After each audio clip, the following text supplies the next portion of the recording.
October 1781. Cannon fire rolls across the Virginia Peninsula and every heartbeat feels synchronized to distant thunder. The British line is dug in at Yorktown, its red-coated ranks braced behind earthworks that look solid enough to withstand anything a besieging army can throw at them. That is what their commanders believe. That discipline, drilled formations, and imperial resources will once again smother a colonial rebellion. Yet inside those earthworks an unease grows. The sounds are different this time. More coordinated, more relentless, more precise. Something is closing in that they did not expect. The story of Yorktown is widely taught as a triumphant finale, the last major clash of the American Revolution. But endings are never just conclusions. They are the sum of quiet advantages, hard lessons and choices that compound until an outcome appears inevitable. Yorktown felt inevitable only in hindsight. In the moment it was gambled on secrecy, speed, and a single truth: control the sea, shape the land battle. That truth arrived floating on timber and canvas in the form of a French fleet, and marched with European artillery science that treated geometry like a weapon. Call it a secret weapon if you like. The phrase fits not because it was unknown, but because it was easy to underestimate. The British knew the French had ships. They knew the French trained engineers and gunners. What they misjudged was timing, concentration, and coordination, when, where, and how those tools would be brought to bear. When the right capabilities arrived together, they behaved like a new invention. They changed the rules in a single stroke. So begin at the center of the promise. This is not only about muskets cracking in smoky lines. It is about a blockade that turned a peninsula into a trap and artillery that converted earthworks into liabilities. It is about a march executed in the shadow of a deception so convincing that British commanders stared north, expecting an assault on New York, while the decisive blow formed in the south. And it is about the moment a drumbeat of parley broke through a roar that would not stop, because the math and logistics on one side had become irresistible. If you've heard Yorktown presented as a heroic rush or a lucky break, set that aside. The truth is more impressive. Victory emerged from systems, naval dominance, engineering doctrine, gunnery discipline, and coalition leadership. The ground did not simply shake from explosions. It shook from the impact of ideas applied with ruthless consistency. That is the weapon that undid the Redcoats, and a lion's turned into a machine. By the time Yorktown enters the narrative, the war is already 6 years old. The opening volleys at Lexington and Concord had long since hardened into a continental conflict. Early campaigns showed the gap between British professionalism and American improvisation. New York fell. Philadelphia was occupied. Winter encampments tested endurance more than tactics. In each season, the British Navy remained the Empire's long arm, projecting power, moving troops, and rescuing garrisons. That Navy shaped British confidence. Land setbacks could be recovered, so long as the sea remained theirs. The Continental Army's evolution was steady but uneven. Militias ebbed and flowed with harvests and enlistment terms. Supply chains were fragile, uniforms inconsistent, yet the colonists kept learning. The war's middle chapters, Trenton's surprise, Saratoga's turning point, revealed a pattern.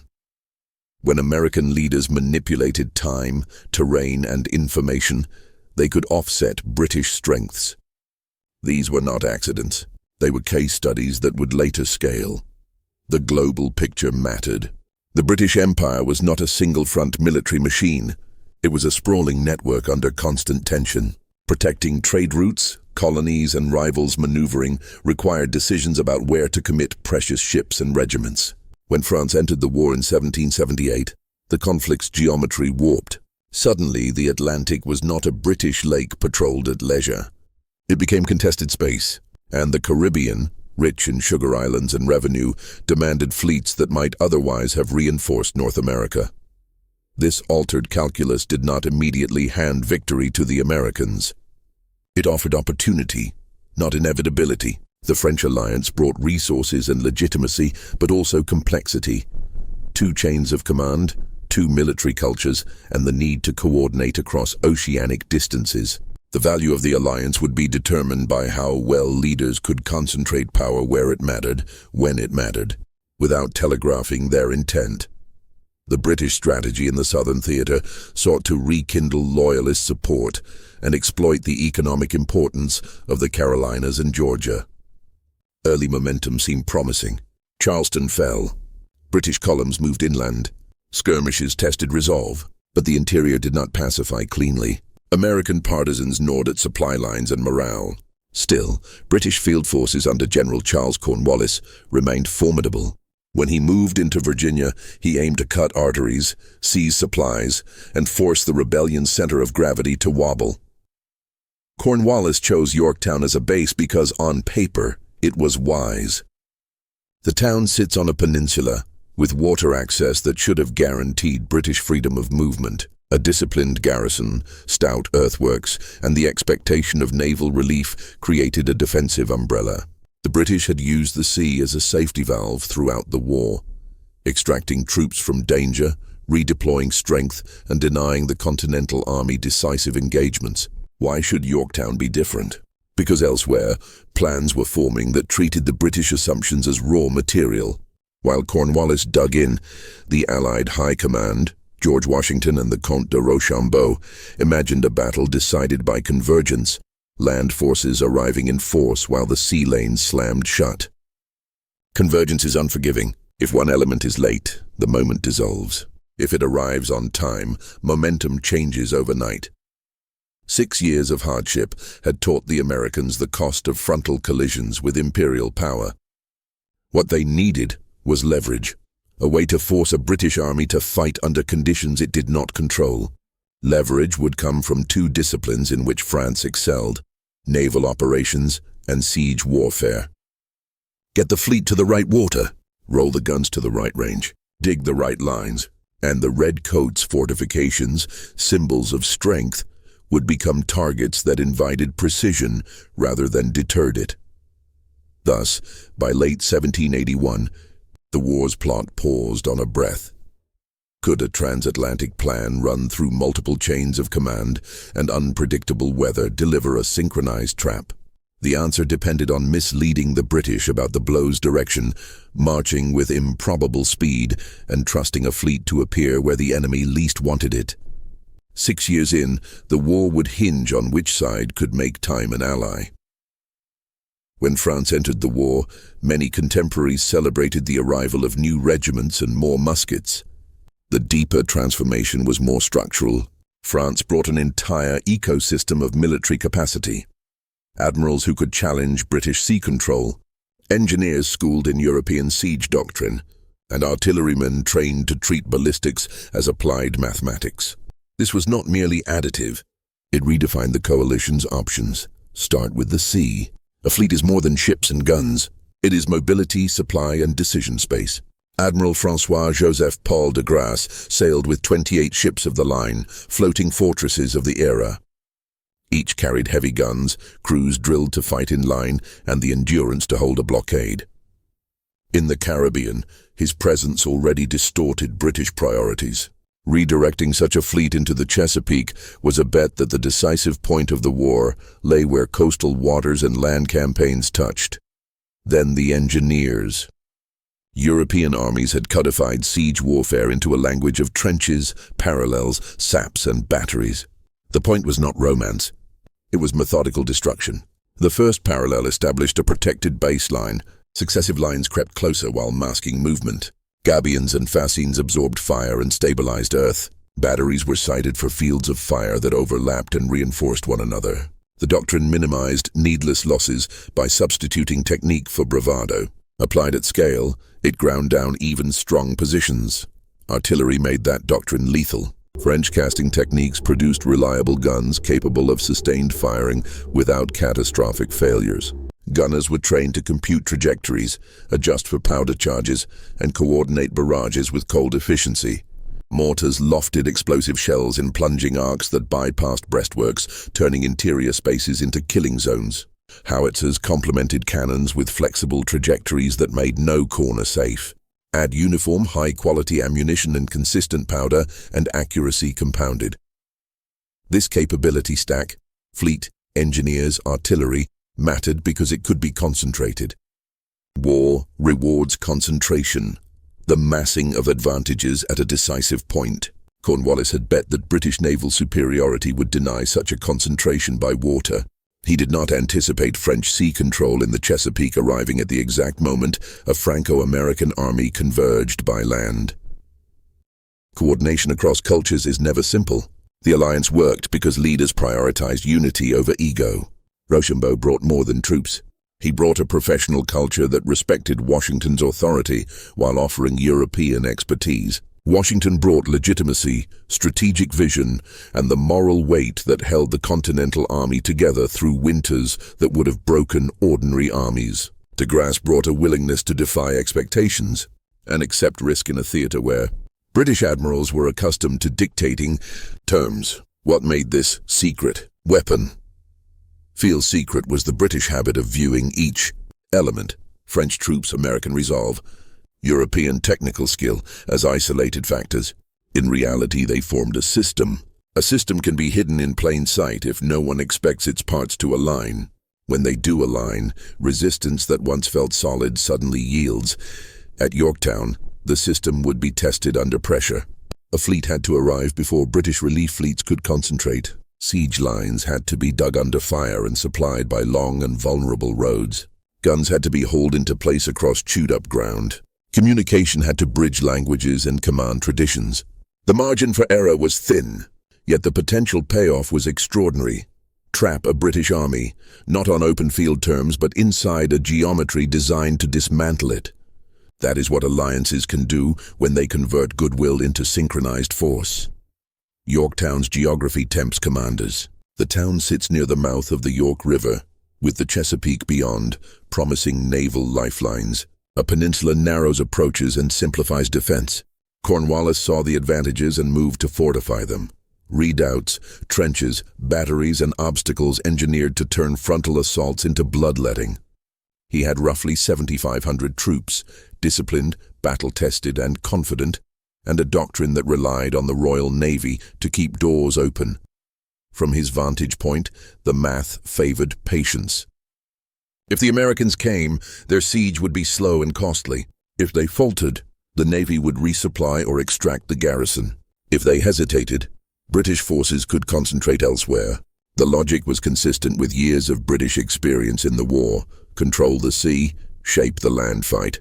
But a fortress is only as safe as its assumptions. The first assumption was that British admirals would enjoy uncontested access to the Chesapeake. That premise had become more fragile with France in the war, but British commanders still believed they could mass a relief squadron if needed. The second assumption was that the Continental Army and its allies could not maneuver fast enough or quietly enough to surround Yorktown before naval support arrived.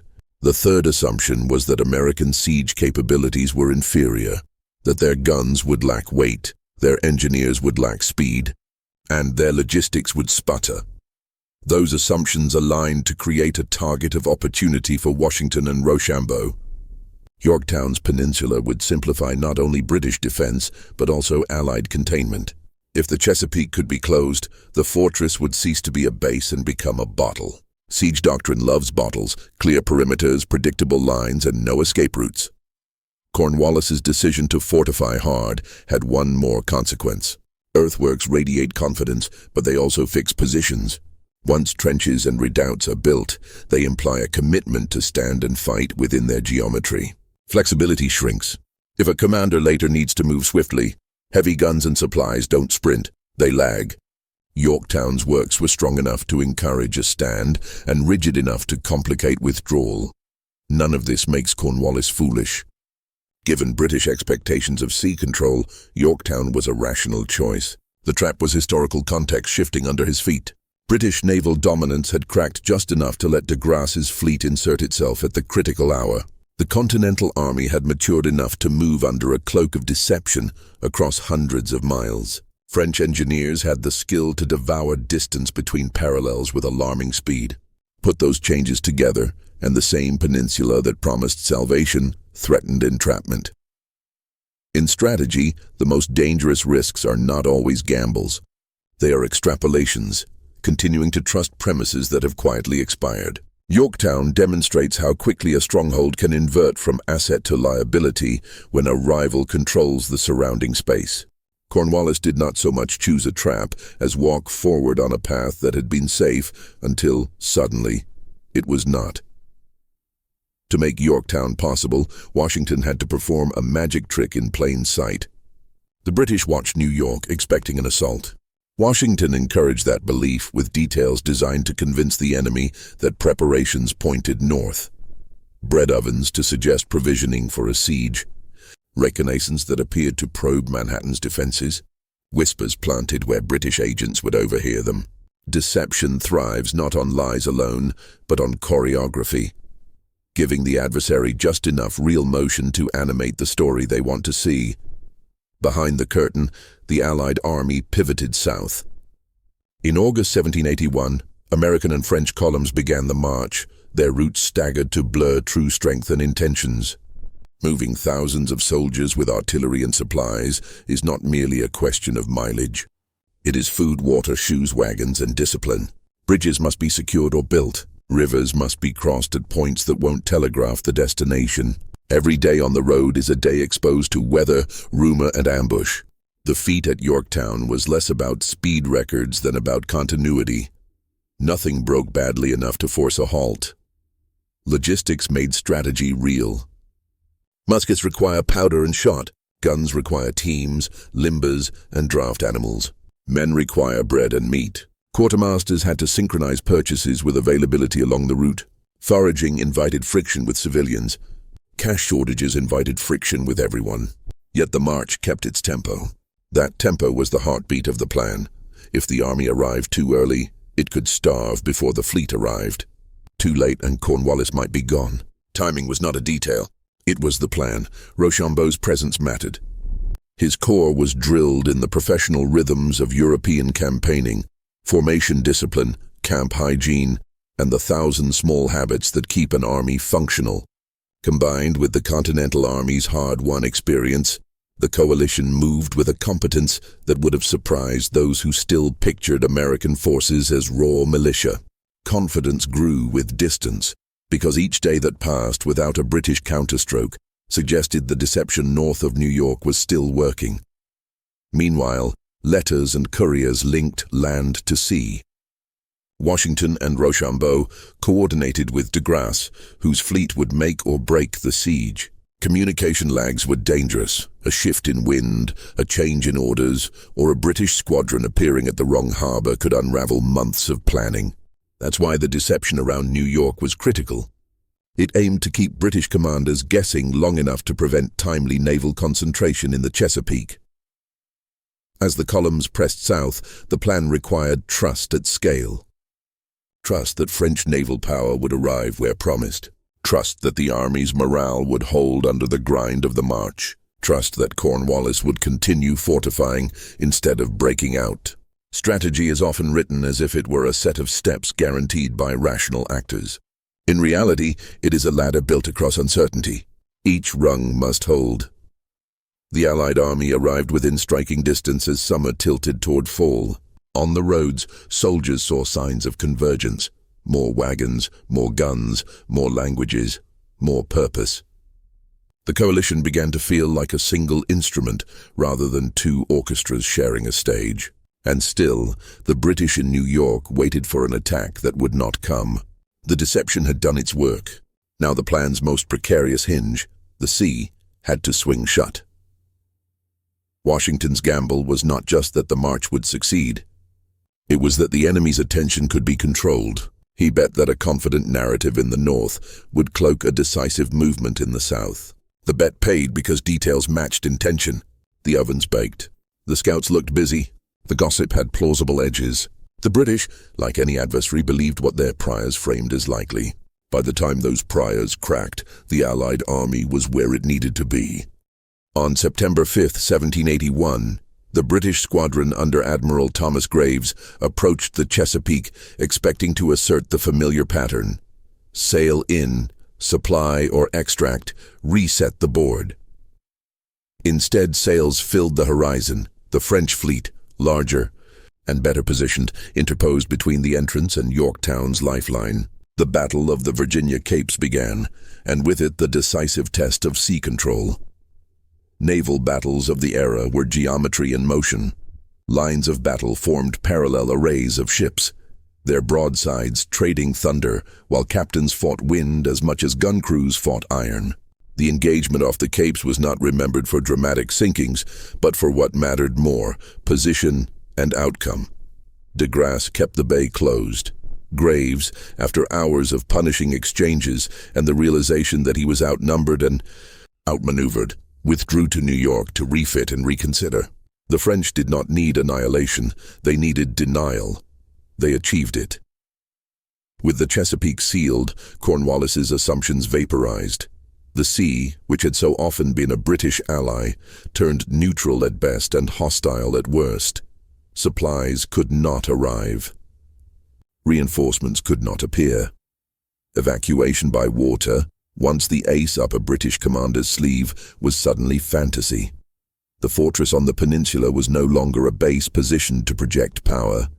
It was a cul-de-sac. The blockades. Military effect was immediate. No fresh powder, no food, no replacements, no orders carried by fast cutters with updated instructions. But the psychological effect was equally potent. Soldiers can endure short rations and hard work. Uncertainty corrodes faster. When sailors and soldiers alike know that the horizon no longer carries relief, resolve must be sustained by something other than expectation of rescue. De Grasse's fleet did more than sit guard. It ferried additional troops, munitions, and supplies. It anchored a perimeter that allowed the land siege to tighten without fear that a sudden British break by water would undo weeks of labor. Every Allied gun dragged into position, every trench lengthened, every battery masked, drew strength from the certainty that the back door remained locked. The British could hope for a second attempt by a reinforced fleet. Hope is not a plan. Time was the Allied ally now. While Graves repaired, the siege machinery ashore accelerated. The shape of the campaign flipped. Rather than the British using the sea to dictate tempo, the French used it to freeze the board. Cornwallis had been forced into a waiting game inside a bottle, and the bottle's cork was French oak and iron. Naval supremacy rarely ends wars alone, but it often decides where wars end. The thunder on the Chesapeake did not topple walls at Yorktown. It prevented the only moves that might have made those walls matter.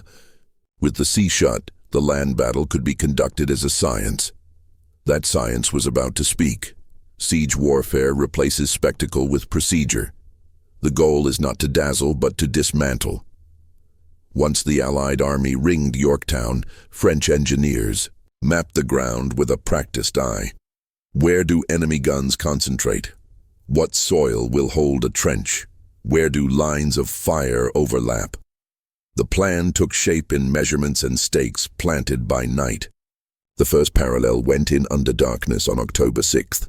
Soldiers dug fast, shovels clinking, gabions rolled forward to shield heads and torsos, fascines stacked to stabilize the sides.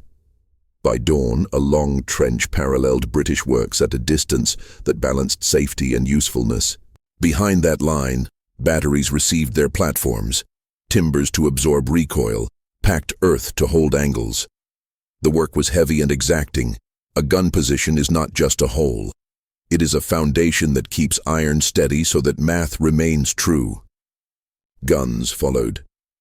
Siege pieces, 12s, 18s, 24s, were hauled into place by teams that knew their routines. Limber up, trace the route, winch through soft ground, chock the wheels, lay the trail, sight, and secure. Mortars, squat and ominous, were emplaced where their high arcs could drop shells behind parapets.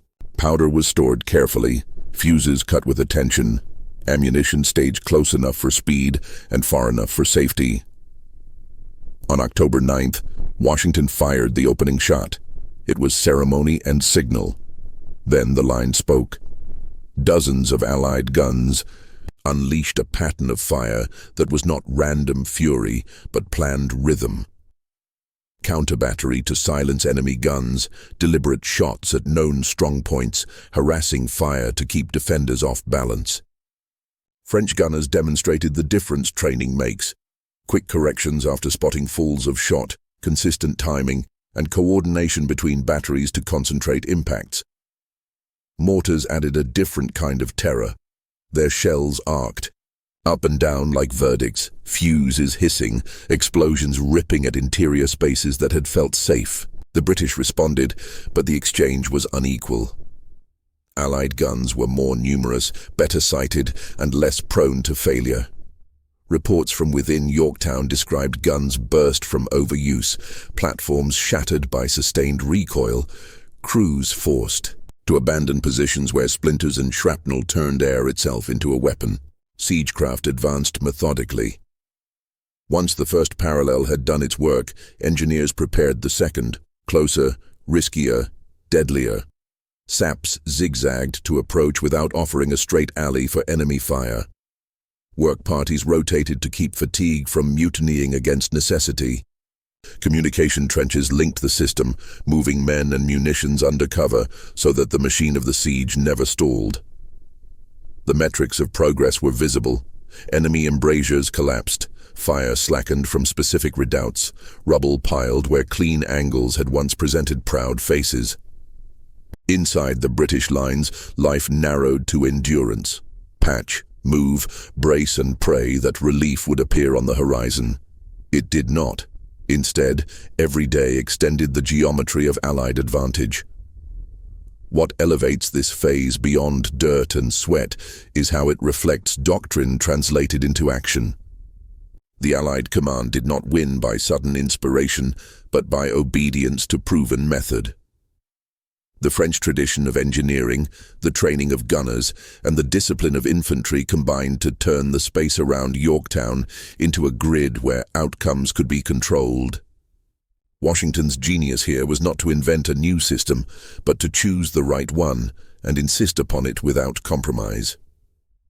By mid-October, the first parallel had chewed the British defences. The second would make the bite lethal.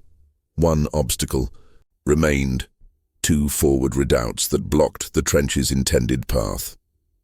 They would have to be taken up close with steel. Siege science makes room for moments of audacity. Those moments had arrived.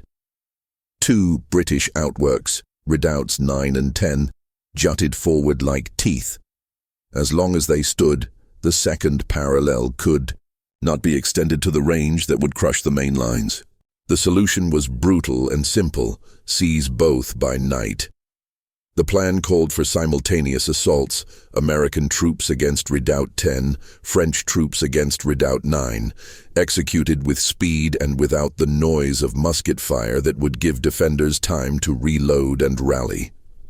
At 8 p.m. on October 14th, the columns moved. Orders emphasized quiet, ladders forward, bayonets fixed, and minimal talking.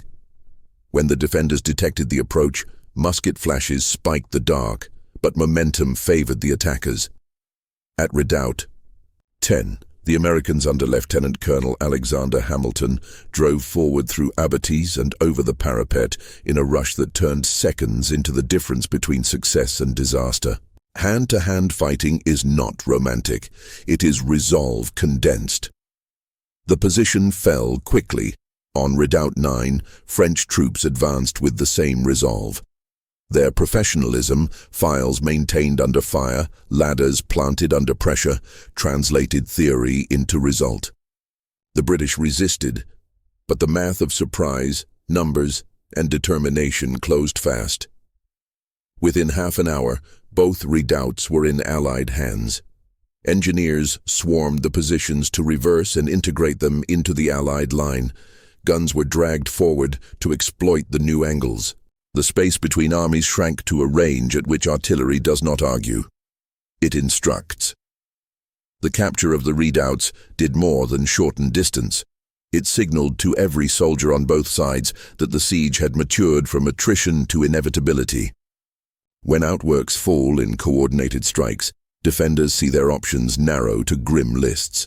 Hold a shattered line against closer and heavier fire, attempt a breakout under converging guns, or accept terms.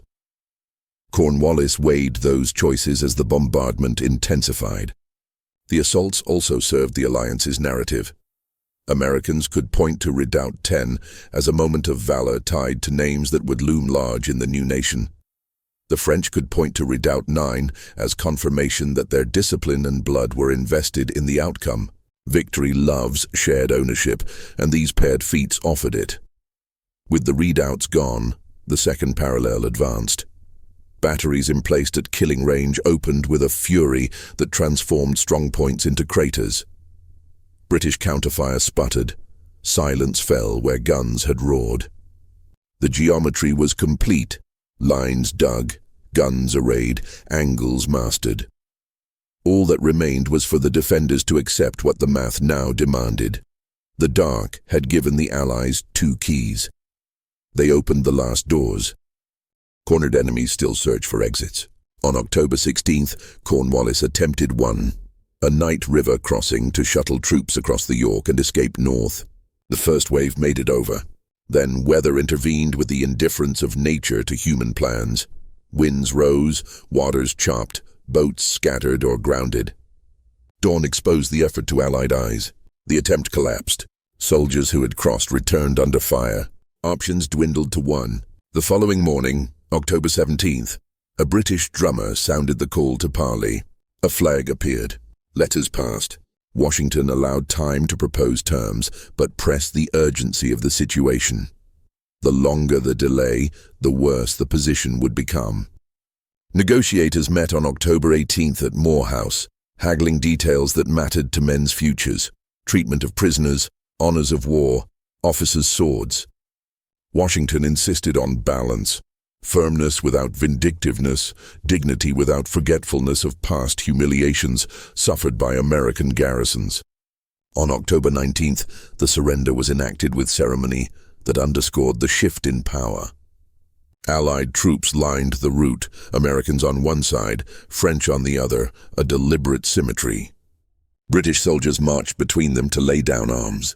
General Charles O'Hara, representing Cornwallis, first tried to surrender to Rochambeau. The French general directed him to Washington. Washington delegated to General Benjamin Lincoln, an intentional echo of honor denied at Charleston. Protocol became message. Witnesses recorded British soldiers weeping, officers grim, the band playing the tune later remembered as "The World Turned Upside Down." The phrase captured more than mood. It captured strategy's reversal. For years, British commands had moved with the confidence of imperial reach. At Yorktown, reach failed. The fortress designed to hold became a cage. The sea designed to rescue became a wall. The army designed to restore order handed its weapons to a coalition it had once dismissed. Numbers told one story. Thousands of prisoners taken, hundreds of cannon, piles of muskets and supplies. But the psychological ledger mattered more. In London, news of the surrender landed not just as defeat, but as a verdict on policy. Prime Minister Lord North reportedly reacted with despair. The appetite for continuing a war across an ocean against an enemy that had proven it could align allies, seize moments, and deny the Imperial Navy its crowning role evaporated. Military setbacks can be repaired with new campaigns. Strategic credibility lost to demonstrated coalition power is harder to rebuild. For the men in the ranks, the day was simpler and heavier. They had endured bombardment that scrubbed sleep from minds and hope from faces. They had dug and bled and pushed guns until hands were raw. Some would never forget the sound of shells dropping inside lines that once felt protected. Others would carry the memory of marching to stack arms in view of soldiers whose resourcefulness they had underestimated. Every surrender ceremony is a lesson. Yorktown's lesson was about the limits of power divorced from adaptability. The march away from the field began the slow unspooling of a war's end. Diplomats would take 2 more years to draft and sign the Treaty of Paris. But the battlefield verdict at Yorktown constrained outcomes. Independence, once a dream proclaimed on parchment, hardened into reality that could not be bombarded into submission. The world had not flipped by magic. It had pivoted on logistics, alliance, naval power, engineering, and will. Upside down, yes, but only because the foundations had been rewired. Yorktown's power stretches beyond maps and dates because it distilled principles that still govern conflicts and coalitions. The first principle is alliance leverage. Partnerships that exist on paper achieve little until they translate into synchronized capabilities. At Yorktown, the alliance did not merely add French units to an American army. It fused sea control with land operations, European doctrine with American ingenuity, and mutual respect with shared risk. That fusion produced effects neither partner could have achieved alone. The second principle is joint operations. The siege's success required a navy to lock the door and an army to walk through it. Inter-service coordination is difficult even within one nation. Across nations, it demands humility and clarity. Washington, Rochambeau, and de Grasse modeled both. They negotiated roles, flexed where necessary, and guarded tempo.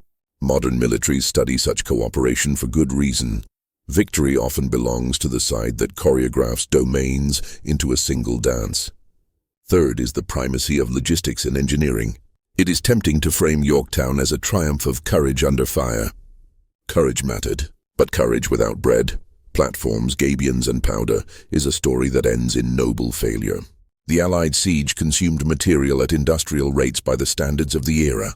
Organizing that consumption into steady flow lines is what kept the guns pounding and the trenches advancing. In the months and years after the war, American leaders would invest in institutions, military academies, and navy that reflected this lesson. Technical competence and organized support are not luxuries. They are sovereignty's scaffolding. Fourth is the role of ideas. Statesmen on both sides understood the contest was more than a struggle over tariffs and charters. It was a test of self-rule claims, of whether people could establish a government by consent and defend it against a professional empire. The victory's echo amplified those ideas, from the creation of the U.S. Constitution to the ripples that reached France and sparked debates that would convulse Europe. Yorktown affirmed that ideals backed by organized power do not merely inspire, they reshape systems. Finally, Yorktown warns against strategic complacency. The British trusted patterns that had served them well: naval extraction, superior discipline, and colonial divisions. They did not ignore the French alliance. They misweighted it. The moment a rival can mass advantages where you expect dispersion, your model fails. In any era, assumptions demand audit. The map that kept you safe yesterday can rout you into a box tomorrow. If you strip the romance from Yorktown and leave the structure, you still have something beautiful. A demonstration that competence, cooperation, and clarity can end wars faster than bluster and inertia. The secret weapon was never a single device. It was a coordinated set of capacities: French naval might, French artillery mastery, European engineering doctrine, American endurance, and leadership that aligned them. Put together, they functioned like a new invention, one that turned a confident garrison into a trapped army, a contested bay into a sealed bottle, and a rebellion into a nation. The field is quiet now, but the lessons are loud. Control decisive space. Invest in skill. Build alliances that actually fight as one. Audit your assumptions. And remember that, even when iron speaks, ideas set the objectives. Yorktown's echo is not a whisper from a distant century. It is a present tense directive. Align what you believe with what you can do, and time your moves so well that the world has no choice but to turn.